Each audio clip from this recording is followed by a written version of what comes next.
Hi guys, once again welcome to Sementia Farms, and my name is Fred. As you already know, I'm in Kenya and I've been visiting a tea farm, speaking to Mr. Gideon in the 2 episodes that if you haven't watched, I'm going to link it here that you can go back and watch. We've been learning about tea farms. As you know, in Ghana we don't have anything like that, but I think it's very fascinating and it's very interesting. And most importantly, to learn the impact of this farm in this specific community.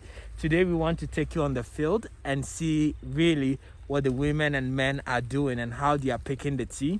And we still have Mr. Gideon here taking us around. So come along with us as we go into the farm and actually see what is happening here. So Mr. Gideon, so I think who are we working with today? Yes, welcome again to this farm. This is Maramba Tea Estate in Kenya. It's based in a place known as Tigoni area, just some few kilometers from the capital city of Nairobi. And had we discussed in the later on is that here we deal with tea. This now we are at the stage of tea picking. I would like to share with you the kind of tea we pick. Here what we pick is fine tea, which is 2 leaves and a bud. 2 leaves and a bud. Actually from this where you make the best tea, black tea, especially black tea, because in the factory we supply to, which is Maramba Tea Factory. We major in making of black tea. We have other types of teas. We have the green tea, oolong tea, we have the white tea, but here we basically major on black tea. Best black tea is made from this top leaf, which is the 2 leaves and a bud.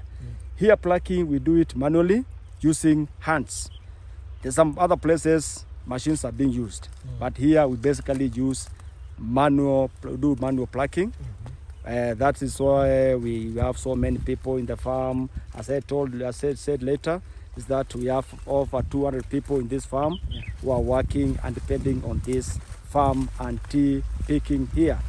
Now we are inside the farm now, and here is where we have people who are picking. As you can see, now this line has already been done. We are at this place.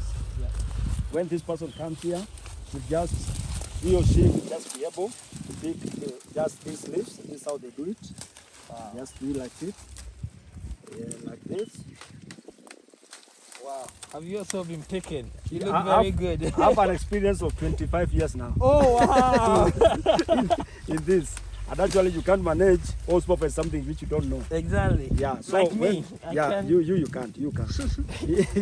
So when you come here, at least after picking this leaf, when you go and inspect it, as I told you, from the factory you're supposed to take at least 70% 2 leaves and a bud. 70% 2 leaves and a bud. Okay. So once you inspect this leaf, it's not 100% good.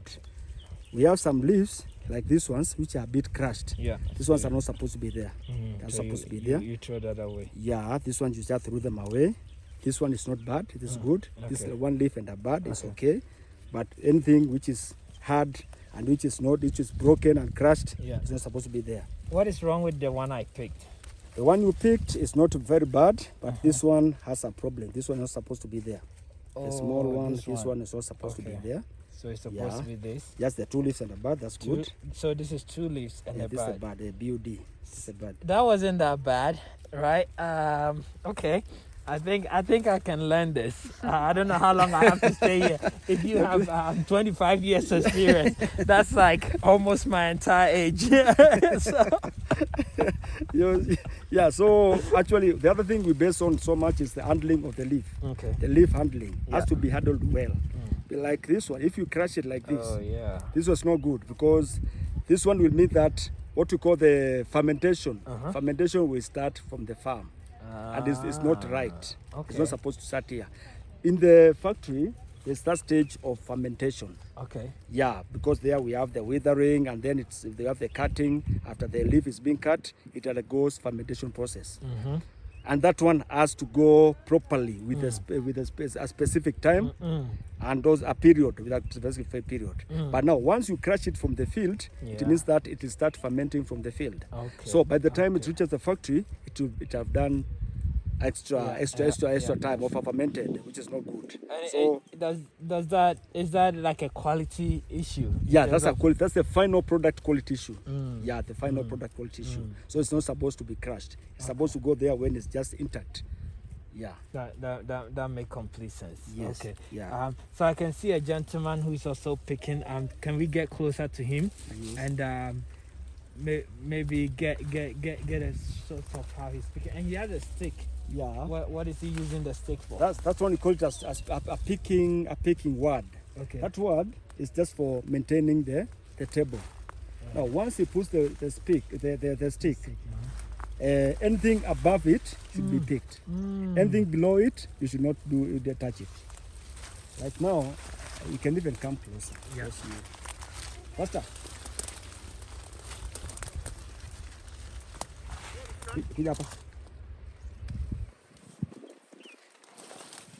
Sorry for disturbing you.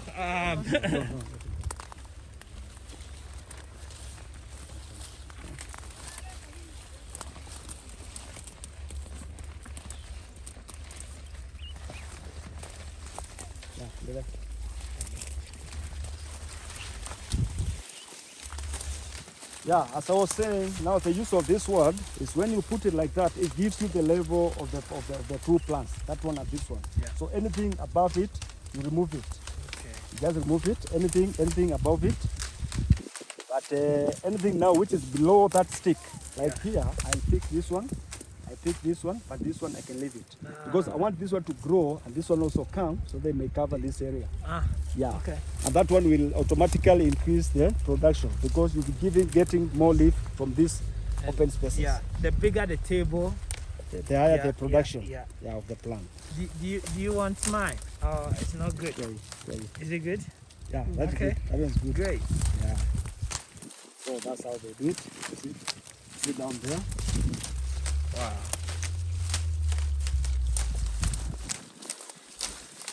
I mean, I'm not a tea drinker, but if you, and maybe today that might change, I might buy more tea and start drinking tea. But the fact is Ghana is a bit too hot to be drinking tea, right? But maybe in the mornings, let's see.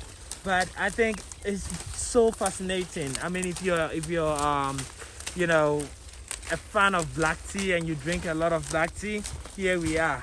Mambara Farms is doing it, and it's amazing. They're making sure that it's quality, it's handpicked, and I think they are putting a lot of time and resources in doing so and making sure that it's high quality. And I commend you for it. Tea in Kenya is a good thing, and here in Kenya we say, oh, every time is tea time.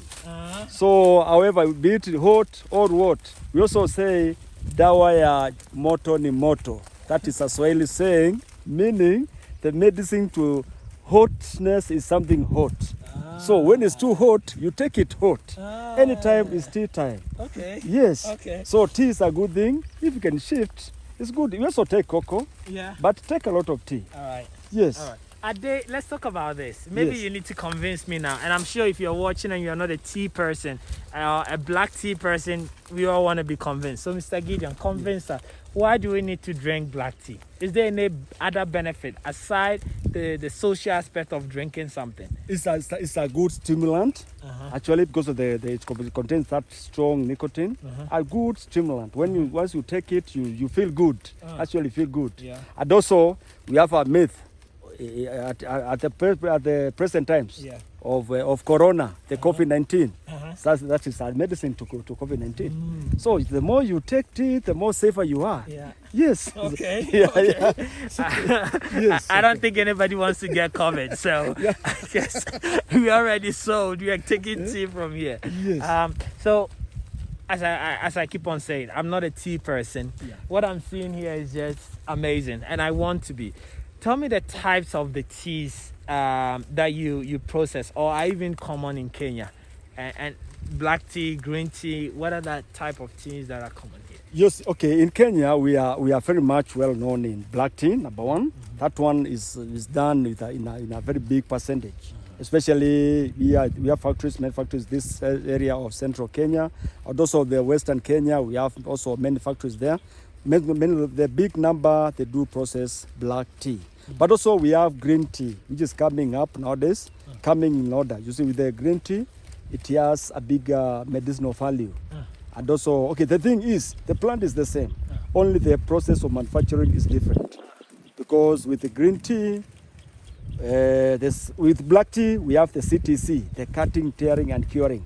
But with the green tea, there's no cutting. Okay. It's just withering, rolling, and then drying. Okay. So the leaf has a bigger medicinal value than the black tea. Also, we have purple tea in Kenya, which is coming up very well. Yeah, it's coming up very much here in Kenya. I also have some few plants here in this farm. Yeah. We have the purple tea. And also good in medicine side of it. It has a bigger medicinal value than this green tea. Okay. The purple tea is the one which is different from this tea. Because this one is green in color, the other one is purple in color. The leaves are purple in color. Yes. So would you say majority of your end product? Yes. I don't think I've made this very clear to the audience that this tea is also processed here. So it's a finished goods, right? Yes. It's not like you export or you take the raw material into the market, you process. So there's a factory here that processed everything. Yes. Would you say most of it is consumed locally or you export? Not most of it. Most of it is exported. We do export to other countries like the Arabic countries and other countries out there, to China and the rest of the world. Yeah. So once we process our tea from the factory here, we take it to Mombasa.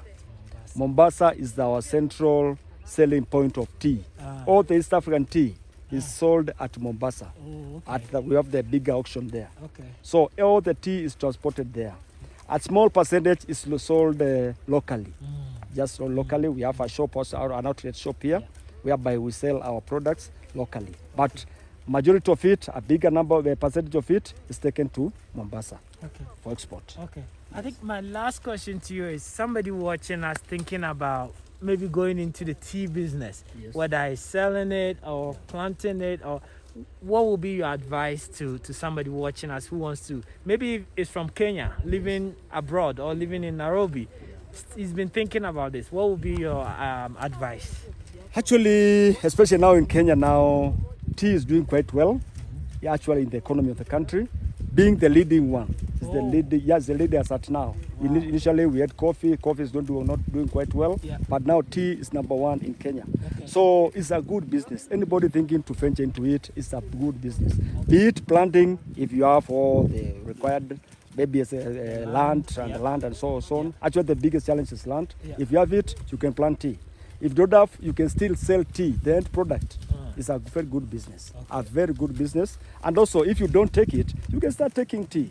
It's a good like thing. Me. Yes. I'm going to start taking tea. You better start it, man. Yes, I promise. It's good. It's so good for your health. So good. Yeah. Even chocolate, I used to take it as a kid, but now I don't because I can't have milk, right? Yes. So if I don't have like other forms of milk and it's very only dairy, then I can have it. But I think with tea, I don't need milk. You don't need milk. Right? It's not necessary, not a must that you have milk. Okay. Yeah, you can take it the way it is, and that's the best way to take it. Yeah. Just like that. You know what my problem is? I like sweet things. Yeah. And I don't think your black tea is sweet. No, you add sugar. Add some sugar. Yeah? Add Okay. some sugar to this sweet. There you go. Yeah. So if you're not a fan of tea, from now on, I hope from seeing this amazing work and the quality control and effort that is put into the making of this tea in Kenya, it's amazing, and I hope you like. Mr. Gideon, I want to give you the opportunity to tell people about this factory as well. What would you want people to know?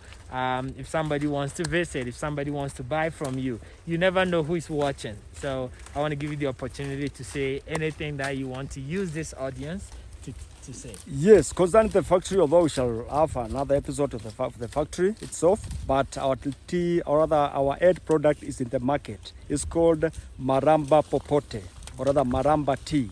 The best tea in the market in Kenya right now, locally, selling locally. So that's where we have the best grade, the PF, best grade, so much so far in the market. So you can have a taste of our tea from the supermarkets, we have it. From other outlets in the country, we have it. And also, for the international guys, we also found in the Mombasa auction. At Mombasa there, you'll get our tea. The Maramba tea is there, doing quite well, very good in quality. Thank you. All right, guys, if you're a tea drinker, the next time if you're in London, when you go to Tesco, if you're in the US, I mean, go to wherever, maybe even Starbucks or anywhere, ask for the Maramba tea and let's support it. It's locally owned. It is done here. Let's support the community and let's support the locally owned business. I am very excited. I'm going to get some tea myself and I hope you do too. So thank you.